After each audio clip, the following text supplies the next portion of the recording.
हूँ मंच पर विराजमान बहुत ही सौम्य सहज सरल व्यक्तित्व के धनी हमारे पार्षद महोदया और इस मंच पर उपस्थित मेरे बहुत ही प्रिय अजीज हमारे प्रदेश कोषाध्यक्ष भाई अनिल सारथी जी और तमाम जो मेरे अतिथि आए हैं वो सभी को आज इस मंच को नमन करता हूँ। मेरे सम्मुख जो बैठे हुए हैं सामने मेरे कोरबा के ऊर्जावान साथियों, स्वजाति जन साथी समाज के योद्धा सामाजिक कार्यकर्ता, आप सबको नमन है। नाम लेने से टाइम का वेस्ट होगा, इसलिए मैं मंच के माध्यम से उद्बोधन करता हूँ। सम्मानित साथियों, ये बहुत ही हर्ष का विषय है कि आप कोरबा वालों ने अंततः 2 महीने के कसमकस और भारी मशक्कत के बाद परम आदरणीय हमारे सारथी समाज के पितामह दाऊराम सारथी जी के प्रतिनिधित्व में यहाँ का जिला चुनाव कराने का संकल्प लिए अब आज इस कार्यक्रम को ऑर्गेनाइज किए। मैं दाऊराम भैया को, नंदलाल जी को, गोपी भैया को और गेंद्राम भैया को और तमाम आप कोरबा वासियों को बहुत बहुत धन्यवाद देता हूं, बधाई देता हूं। सम्मानित साथियों, आप ये कतई मत सोचना कि हम संख्या में कम हैं और इतने बड़े फैसले लेने जा रहे हैं। मैडम जानती हैं, बहुत बड़े राजनीतिक पार्टी से जुड़ी हुई हैं। जो नीतिगत कार्य योजनाएं रहती है, जो नीतिगत फैसला लेते हैं, वो गैदरिंग में नहीं लिया जाता, वह बंद कमरे में कुछ लोगों के द्वारा, कुछ रणनीतिकार के द्वारा और कुछ बहुत ही विवेकशील व्यक्तियों के द्वारा लिया जाता है और उसके बाद हम सदन के पटल पर उसको रखते हैं। कहीं न कहीं आज हम कोरबा के अध्यक्ष और सचिव के लिए निर्णय लेंगे तो मैं चाहता हूं कि बहुत अच्छे प्रतिभावान व्यक्तित्व का हम चयन करें, पढ़े लिखे व्यक्तित्व का चयन करें। एक बात और मेरा याद रखिएगा, अब का जो समय आ रहा है सारथी समाज में, वो परिवर्तन का समय आ रहा है। हम चाहते हैं कि जो 20 साल, 25 साल, 50 साल के लोग समाज का प्रतिनिधित्व कर रहे थे, वह हमारे साथ रहे, हमारे कदम में कदम मिलाकर रहे। लेकिन विनम्र निवेदन के साथ मैं उन वरिष्ठ जनों को निवेदन करूंगा जो 30 साल, 40 साल के समाज का संचालन कर रहे हैं, वो हमारे मुखिया के रूप में हमारा प्रतिनिधित्व नहीं, मार्गदर्शन बन के रहे, हमारे भीष्म पितामह बन के रहे, द्रोणाचार्य बन के रहे, लेकिन प्रतिनिधित्व इन युवाओं के हाथ में दे दे। माननीय प्रधानमंत्री जी बोलते हैं कि यह भारत युवाओं का भारत है, ये जेनजी का समय है। जब तक युवा सोचता अलग है, बच्चे सोचता अलग है, आप मानो या ना मानो, जो मैं सोचता हूं, मेरी सोच मेरे समय की सोच है। इन बच्चों की सोच आज की आधुनिक सोच है, वर्तमान की सोच है। आज का इंटरनेट का जमाना है, ये कंप्यूटर के समान सोचते हैं और हम पैदल के समान सोचते हैं। तो कहीं न कहीं हमारी सोच में, हमारे विचारों में जमीन आसमान का फर्क रहता है। आप सोचिए, दाऊराम भैया की कृपार्थ देखिए, उनकी महत्ता देखिए। मैं बोला था दाऊराम भैया आप प्रदेश अध्यक्ष बन जाइए, हम आपको देवतुल्य मान के, भगवान राम के खड़ोक मान के ये इसका सारथी समाज का संचालन करेंगे, हम सब भरत बन जाएंगे, आप राम बन जाओ। तो बोले नहीं, वो राम का दौर था, अब ये आधुनिक भारत का दौर है। अब युवा ही प्रतिनिधित्व करेगा और हमारा आशीर्वाद साथ रहेगा। ये इनकी बड़प्पन है। लेकिन बहुत दुख के साथ कहना पड़ रहा है गोपी भाई कि कुछ लोग ऐसे हैं, दाऊराम भैया तय बलिदान दे दिए तो दे दिए, तय भगत सिंह बन जा, तय चंद्रशेखर आजाद बन जा, तो लोग गोली मार देते, फांसी चढ़ जा, हम तो मलाई खाबो। ये भी लोग हैं, पद से हटने का नाम नहीं ले रहे हैं। इस समाज में भरे मंच में बोलना नहीं चाहिए दाऊराम भैया, लेकिन एक मन की पीड़ा है, ये दर्द है कि जिन लोगों ने सुसारथी समाज का इसी कोरबा की धरती से आवेदन लगा के पंजीयन निरस्त कराए, समाज की मान्यता निरस्त कराए, आज वही व्यक्ति इस सुसारथी समाज का प्रदेश का बहुत बड़ा पद में विराजमान है। ऐसा होना चाहिए क्या? आपको बताओ, या तो आप इस समाज का विरोध कर दो या इस समाज को उत्तरोत्तर विकास की ओर ले जाइए, उन्नति की ओर ले जाइए। ये बातें होनी चाहिए। हम किसके वंशज हैं? ब्रह्मर्षि सूत जी। सूत जी कौन थे? चारों वेद पुराण के ज्ञाता थे। जब वेद व्यास जी ने वेद पुराण की रचना की, गणेश जी भगवान उसको लिखे तो उसकी व्याख्या करने वाले कोई नहीं थे। 88,000 ब्राह्मणों में किसी में भी मतलब इतनी एबिलिटी, इतनी काबिलियत नहीं थी कि वो उस वेद पुराण की व्याख्या कर सके। तब शौनक ऋषि जो वेद व्यास के प्रिय शिष्य, बोले मेरा एक मित्र है जो इस वेदों की पाठ कर सकता है, इसका व्याख्यान कर सकता है। लेकिन याद रखो कि ये सनातन धर्म है, लेकिन वो शूद्र है। शूद्र है मतलब उसकी माता ब्राह्मणी, पिता क्षत्रिय है, वो प्रतिलोम संतान है। उसको ये समाज एक्सेप्ट करेगा क्या? उसको मंजूर करेगा कि वेद पीठ में कोई शूद्र पुत्र बैठ करके वेद का पाठ करे? तो वेद व्यास बोले कि ब्राह्मणत्व की पहचान जातीय से नहीं होता, उसके ज्ञान से होता है। अगर ब्रह्मर्षि सूत जी अगर ज्ञानी है तो वो साबित करके बताए, इस वेद पुराण की व्याख्या करके बताए, उसको महर्षि नहीं बोला जाएगा, उसको ब्रह्मर्षि बोला जाएगा। और ब्रह्मर्षि सूत जी, जिनका असली नाम लोमहर्षण था, उन्होंने वेदपीठ में बैठा, उसकी वेद व्यास जी के उनके विश्वास में खरे उतरा और सारे ब्राह्मणों को कथा का वाचन खिलाया। आप सोचिए मैं ये बात क्यों बता रहा हूं। आप सूत सारथी मतलब ब्रह्मर्षि सूत जी के वंशज हैं। उस उन्नति काल, उस वैदिक काल से आज आधुनिक काल में आप हम कहाँ आ गए हैं। अभी पवन भाई बता रहे थे कि सुमंत जी महाराज की मैं छोटी सी लाइन बताता हूं।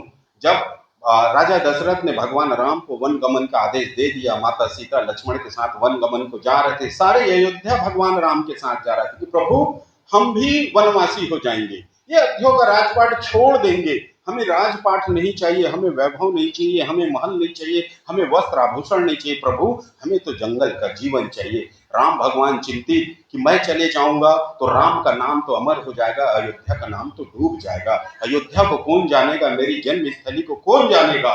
तो बोले एक शर्त है। बोले क्या? अगर तुम रात दिन नहीं सोओगे, तुम्हारे पलक नहीं झपकेंगे, तब तो तुम मेरे साथ वन गमन जाना, अन्यथा तुम लोग हार जाओगे। तो वो थे भक्त थे भगवान राम के। अयोध्या वाले बोले मंजूर है प्रभु, तो शर्तों मंजूर है।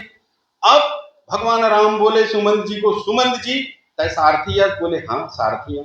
अतुल प्रतिभा के मैं आज परीक्षा लू हूं। तो बोले कैसे? मैं भगवान, अब मैं इनको आशीर्वाद देके इनके पलक को आधा सेकंड के लिए ऐसे झपकाऊंगा सारे अयोध्या वासी को, उतने दूर में तुमको रथ चलाना है और मेरे को छोड़ के वापस आके यहाँ खड़ा हो जाना है। बता हिम्मत है? बोले हाँ प्रभु सारथी हूं। सूत जी ने वेद का संचालन किया और मैं प्रभु के रथ का संचालन कर रहा हूं, ये तो मेरी चुटकी का काम है। बोले चल खेल चालू। भगवान प्रभु राम की माया हुई, एक पलक ऐसा झपका, अयोध्यावासी रथ गाया पवा के खड़ा हो गया। अयोध्यावासी बोले प्रभु राम कहाँ चले गए? तो बोले तो वन तो गमन चले गए, वन में चले गए, आप क्यों रुके? तो बोले हमको छोड़ के चले गए। बोले नहीं, प्रभु बोले कि आप सोना नहीं, आप सोए हो। तो बोले कितने क्षण के लिए सोए हैं? आधे क्षण के लिए सो लो। आपका प्लस नींद में झपकी मारा है, झपकी मारना भी नींद होता है। अब आप नींद मारे मतलब प्रभु राम को दिए वचन का खंडन कर दिए और प्रभु चले गए। अब अयोध्या कीजिए, चलिए और भगवान भरत के साथ राजपाट में का संचालन कीजिए। ऐसे सारथियों का गाथा था। और पता है सूर्य का सारथी कौन था, इंद्र का सारथी कौन था? कथा लंबा हो जाएगा तो बहुत बड़े। मेरे बोलने का मतलब ये है, वैदिक काल, द्वापर युग, सतयुग, फिर अपन आए मुगल काल। मुगल काल में रथ का संचालन बंद हुआ, घोड़ा गाड़ी का संचालन बंद हुआ, तब सारथी का जो स्तर था वो थोड़ी नीचे आई। आधुनिक काल में आते आते हम जातियों में बैठ गए, हम धर्म में बैठ गए, हम पैसे अमीरी गरीबी में बैठ गए, इसलिए हमारी अवनति हुई है। मेरा आप सबसे इस मंच के माध्यम से निवेदन है कि मैं उन विरोधियों को भी निवेदन करता हूँ, आइए कंधे में कंधा मिलाकर चले, इस समाज को आगे बढ़ाएं। इस समाज को आगे नहीं बढ़ा सकते, इन बच्चों को आगे बढ़ाएं, इनकी शिक्षा दीक्षा का प्रण लें, इनके स्किल डेवलपमेंट का प्रोग्राम तैयार करें, इन महिलाओं के लिए बेहतर महिला उन्नयन कार्यक्रम का संचालन करने। माननीय प्रधानमंत्री, सारी चीज सरकार की थोड़ी होती है। राज्य सरकार आपके लिए सिलाई खोल दिया, कढ़ाई खोल दिया, महतारी वंदन का पैसा दे दिया, निराश्रित दे दिया, चाउर दे दिया, ये भवन दे दिया, नगर निगम का ये पंखा लाइट दे दिया, हर चीज सब आपकी सरकार की जवाबदारी नहीं रहती, कुछ हमारी भी जवाबदारी रहती है। अगर हम भारत के नागरिक हैं, हमारे अधिकार हैं तो हमारे कर्तव्य भी हैं। आप जितने अधिकार को जानते हो उतने अपने कर्तव्य के जानिए। आप कॉन्स्टिट्यूशन पढ़िए, बाबा साहब भीमराव अम्बेडकर के बनाए संविधान का अध्ययन कीजिए। बाबा साहब ने सिर्फ अधिकार आपको अधिरोपित नहीं किया है, आपको कर्तव्य भी अधिरोपित किया। आपको अपने कर्तव्य का भी बोध होना चाहिए। आप अधिकार जानते हो, आप तो कर्तव्य भी मानिए। अब आपका यह कर्तव्य होता है कि जिस समाज में, जिस धरती पर जिस माँ बाप के घर में पैदा हुए उसके प्रति अपने कर्तव्यों का निर्वहन कीजिए, अपने कर्ज की अदा कीजिए। बाबा साहब भीमराव अम्बेडकर बोले थे, बैक टू पे बैक टू सोसाइटी। पे बैक टू सोसाइटी का मतलब होता है टाइम, टैलेंट एंड ट्रेजरी। आपको तीनों चीज देना होगा, टाइम भी देना होगा, समय, ट्रेजरी भी देना होगा, थोड़े बहुत चंदे, बहुत कम, और टैलेंट भी देना होगा। आप में जितनी प्रतिभाएं हैं, आप अपने बच्चों की स्किल के लिए, अपने बच्चों के परवरिश के लिए, अपनी पत्नियों के साड़ी, कपड़ा, टिकली, कुंदरी लाइबर लगा था, उसका समाज में लगाए बर लगती। ये जवाबदारी है आपकी, ये कर्तव्य है। और जब तक आप अपने कर्तव्य से उन्मुख रहोगे, समाज का, देश का, आपके घर का भी उन्नति नहीं हो सकेगा। आपका घर भी शिखर पे नहीं पहुंच सकेगा, आपका घर भी विकसित नहीं हो पाएगा, आपके बच्चे भी विकसित नहीं हो पाएंगे। हम बच्चे कितने लाड जतन से पालते हैं, देखे हैं आपको, एक एक चीज की ध्यान रखते हैं। बच्चा जब छोटा रहता है, थोड़े से रो देता है तो फट से माँ बोलती है, क्या हो गया बेटा, कहीं चींटी तो नहीं काट दिया, कहीं बच्चे को भूख तो नहीं लग गया। समाज भी वैसी है। समाज के व्यक्तियों की जब भी पीड़ा होगा, उसको समझना होगा, उसको जानना होगा। अंतिम पंक्ति में अगर बैठा व्यक्ति, अंतिम पंक्ति में अगर बैठा मेरे ये बच्चे, अगर इनको कोई समस्याएं हैं, हम अंतिम व्यक्ति की अपनी समस्याओं के समाधान के लिए कार्य योजना बनाएंगे, उसकी क्रियान्वयन के लिए आप सब एकत्रित होंगे, तो मेरा विश्वास है कि यह समाज उत्तरोत्तर उन्नति करेगा।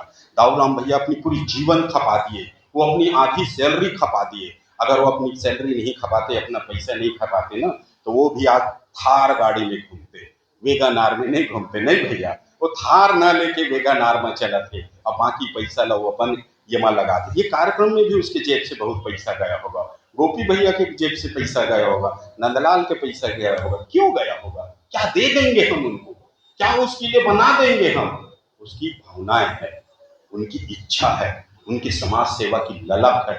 वो जानते हैं कि ईश्वर ने मुझे भेजा है तो मुझे मानव धर्म का पालन करने के लिए भेजा है, मानव धर्म के कल्याण के लिए भेजा है, और मानव धर्म की सेवा के लिए भेजा है। प्रधानमंत्री नरेंद्र मोदी क्या कर रहे हैं? न लड़का न बच्चा, काखर बर 18 घंटा काम करते, काखर बर 24 घंटा काम करते, देश की उन्नति के लिए। ये देश वैदिक काल में जितना स्वर्ण युग कहलाता था, वैसे आधुनिक काल में कहला जाए, अमेरिका, इंग्लैंड, जापान की तरह भांति तरक्की कर जाए, यही ना सोच रहता है लोगों की। मैडम समाज सेवा कर रही, पार्षद के लिए क्या कर रही है? ये भवन बनवा देंगे तो क्या मिल जाएगा उसको? लेकिन वो चाहती है कि जो मुझे दायित्व तो मिला है, जनता के द्वारा जो दायित्व मुझे सौंपा गया है, उस दायित्व का निर्वहन मैं करूं। आज आपने इस शिव सारथी को दायित्व दिया है, मैं खुले मन से छाती ठोक के बोलता हूं, जिस दिन मैं एक छोटा सा गलती किया, ईश्वर की सौगंध खाता हूं, उस दिन मैं अपना इस्तीफा सौंप दूंगा। ये बच्ची एक बार बोल देगी कि अंकल आपसे ये गलती हो गया है, मैं उसी वक्त अध्यक्ष पद की परित्याग करके अपने आप को इससे अलग कर लूंगा। और मैं सबसे निवेदन करता हूं, अरे आपके घर में बहुत पैसा है, आपके घर में बहुत संपन्नता है, कुछ को थोड़ा सा एकाक अंश यहाँ लगा दो। वो भी नहीं लगा सकते तो अपनी सेवा लगा दो, इस समाज को दे दो। मैं क्यों आता हूँ यहाँ समाज सेवा करने के लिए? क्या कमी है? ईश्वर ने आपके आशीर्वाद से हम पति पत्नी को नौकरी लगा दी है, अच्छे खासे हमारी जीवन चलता है। लेकिन मेरा यह कर्तव्य है कि मेरे अंदर कुछ प्रतिभाएं हैं, तो उस प्रतिभाओं को अपने बच्चों को, अपने परिवार को संवारने के साथ साथ अपने समाज को संवारूं। और जब अपने समाज को संवारूंगा, कहीं न कहीं लेकिन मन में एक लालच रहती है कि जिस दिन शिव सारथी अच्छा काम कर जाएगा, जिस दिन शिव सारथी के हाथों कुछ पुण्य का काम हो जाएगा, मैं चाहूंगा कि लोग मुझे याद रहे, मैं रहूं या ना रहूं, शिव का नाम ना रहे। प्रधानमंत्री भी यही सोचते हैं, महात्मा गांधी भी यही सोचे थे। बाबा साहब भीमराव अंबेडकर 18 डिग्री लेकर के आए थे, अमेरिका के कोलंबस यूनिवर्सिटी से पढ़े थे। अमेरिका में बोले प्रेसिडेंट का पद छोड़ के बाकी पद आप ले लीजिए, अमेरिका में आके बस जाइए, अमेरिका में जितनी संपत्ति चाहिए वो ले लीजिए। लेकिन उन्होंने बोला नहीं, मैं अमेरिका में बस जाऊंगा तो मेरे भारत में रहने वाले दलित, शोषित, उपेक्षित, ये महिलाएं, ये बच्चे, उनका अधिकार कौन दिलाएगा? आपको मालूम है बाबा साहब अम्बेडकर ने महिला कोड बिल पास किया था, जिसके अंदर आप महिलाओं को संपत्ति का अधिकार, पढ़ने का अधिकार, प्रतिनिधित्व का अधिकार मिला था। आप महिलाओं को बाबा साहब अम्बेडकर के महिला कोड बिल पढ़ना चाहिए, बहुत पढ़ना चाहिए। सावित्रीबाई फुले नहीं रहती तो महिलाओं को शिक्षा का अधिकार नहीं मिलता। उसको पढ़ना चाहिए। ये क्यों करते हैं? ताकि उसको याद रहे कि एक बेटी बोले कि अगर मुझे पढ़ने का अधिकार दिया तो सावित्रीबाई फुले ज्योतिबा फुले ने दिया। मुझे किसी ने पढ़ने का अधिकार संविधान में कॉन्स्टिट्यूशन में उल्लेखित किया तो बाबा साहब भीमराव अम्बेडकर ने दिया।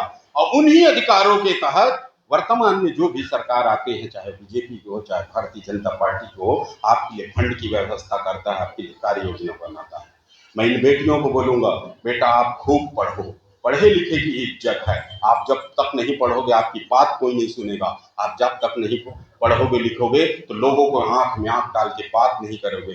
कदम कदम पे आपको लोग डराएंगे, कदम कदम पे आपका शोषण होगा और कदम कदम पे लोग आपको मजबूर और लाचार समझेंगे। इस मजबूरी और लाचारी के लिए बचना है तो दो रास्ते हैं। बहुत सारा पैसा कमाइए, नहीं तो बहुत सारा ज्ञान प्राप्त कीजिए। तो पैसा कमाना तो आसान नहीं है बेटा। हम बिजनेसमैन तो नहीं बन सकते, लेकिन वो ईश्वर परवरदिगार ने सबको बुद्धि लेके जन्म दिया है। सबके पास ब्रेन है, इसका उपयोग कीजिए और ज्ञान का अर्जन कीजिए।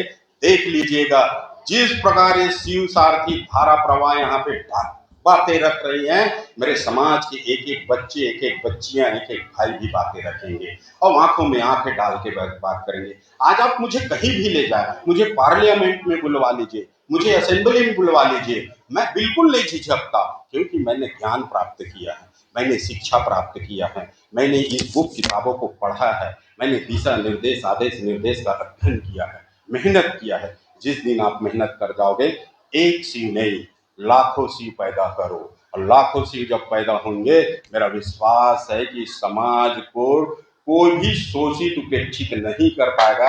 यह समाज विकसित हो जाएगा, डेवलप हो जाएगा। आज आप जो भी यहाँ अध्यक्ष बनेगा उससे भी मैं निवेदन करूंगा, आप सबको लेके चलिए, दुश्मन भी रहे तो दोस्त बनाइए। हमारी सबसे बड़ी उपलब्धि है कि हम दुश्मन को भी दोस्त बना दिए, सबको गले मिलके। लेकिन एक चीज याद रखना दाऊराम भैया, जो हमारे बच्चों के भविष्य को चौपट करने की योजना बनाने में हमारा अड़ंगा डालेगा, जो हमारे समाज के प्रोग्राम को निस्ताबूत करने के लिए अड़ंगा डालेगा, मैं आपसे निवेदन करूंगा, ऐसे आदमी को बख्शा नहीं जाएगा। हम जेल्स की हवा खा देंगे, हम कॉन्स्टिट्यूशनल अख्तियार करेंगे, हम संवैधानिक प्रावधानों के अंदर कानून के अंतर्गत करके लड़ाई लड़ेंगे। मैं आपको बता दूं, इस समाज में हमारा चुनाव 2022 में कराया था, कुछ लोग फर्जी तरीके से चुनाव करवाए हैं। मैं आपको बता दूं, मैं कल एसपी सर से मिल के आया हूँ। अगर यही रहा ना हाल, ये लोग लंद फंद काम करें तो आप देख लेना, एसपी साहब बोले हैं कि जो लोग फर्जी कार्यक्रम किए हैं सब के सबको उठवा दूंगा। और सब के सब उठ के जाएंगे, मतलब कहाँ जाएंगे मालूम है? वो जेल में जाएंगे, वो चक्की पीसेंगे। तब आप लोग मत बोलना कि शिव साथी इनको जेल भजवा दिया। मैं इस मंच के माध्यम से, वीडियो के माध्यम से उनको अवगत कराता हूँ, अपने गलत सलत काम को रोक दीजिए, क्योंकि रोकने से, गलत गलत काम करने से इन बच्चों का अधिकार, इनके जो जेनिक जो इनको अधिकार है वो समाप्त हो रहा है। मैं इस मंच के माध्यम से एक छोटी सी बात और करूंगा, फिर विराम दूंगा। मैं एक कार्यक्रम बना रहा हूँ दाऊराम भी, आपका भी आशीर्वाद होगा। हम कम से कम इस साल किस 5 बच्चों को पूरे प्रदेश स्तर में डीएड और बीएड की प्रशिक्षण और उसमें एडमिशन करा के उनको शिक्षा दिलाएंगे। वो प्रोफेशनल है, अगर सरकारी नौकरी भी नहीं रहेगा तो प्राइवेट में वो नौकरी करेंगे तो अच्छी खासी सैलरी बढ़ जाएंगे। लेकिन मेरा निवेदन है कि उन बच्चों का प्राइवेट में भी अगर एडमिशन कराना का पड़े तो कराएं। एक बच्चे का 1 लाख रुपया लगेगा, हमको 5 लाख रुपए का इंतजाम करना पड़ता है। मैं इस मंच के माध्यम से घोषणा करता हूं कि उस बच्चे के लिए 5,000 रुपये मैं पहला चंदा दूंगा। अब आपको ज़्यादा नहीं देना है, 100 रुपया, 100 रुपया और 50 रुपया देना है। वो दे गेंद राम भैया बोल दिए, सब बोलो आप 100-50 दोगे कि नहीं? पक्का? मंच से 5 बच्चियां जब पढ़ के डीएड बीएड करके आएंगे और बहुत अच्छे तरीके से स्किल डेवलपमेंट प्रोग्राम चलाएंगे, अपने स्कूल में बच्चों को पढ़ाएंगे, तो सोचो 5 बच्चियां बोलेंगे कि सारथी समाज के मेरे पूर्वजों ने, मेरे आदरणीय, मेरे अग्रज ने मुझे पढ़ाया है। उस समय उसकी भावनाएं देखना, उस समय आज बोलोगे कि सारथी समाज तरक्की कर दिया। मैं 2-4 बच्चों को बोला हूँ, जैसी बीएड और डीएड का रिजल्ट आएगा तत्काल हमसे संपर्क करना। अच्छा, उसमें फांदा फटका कुछ नहीं है, 1 लाख का फीस लगता है, 25,000 जमा करना है। उसके बाद उसका स्टाइपेंड छात्रवृत्ति आएगा, उसको रोटेशन करेंगे कि छात्रवृत्ति तक जमा कर ले और निकल पढ़ाते रहे, और कहीं कमी बेसी आएगी थोड़ी बहुत तो उसकी प्रतिपूर्ति कर देंगे। अरे साल में एक बार 100 रुपये देंगे गेंदराम भैया, हमारे बच्चे माला माल हो जाएंगे, शिक्षक बन जाएंगे। एक शिक्षक अपने जीवन काल में, मोर श्रीमती पूछ लेवे, दाऊराम भैया पूछ लेवे, भाभी पूछ लेवे, कतकल शिक्षित करते और कतकल विकसित करते, कतकल सिंचित करते।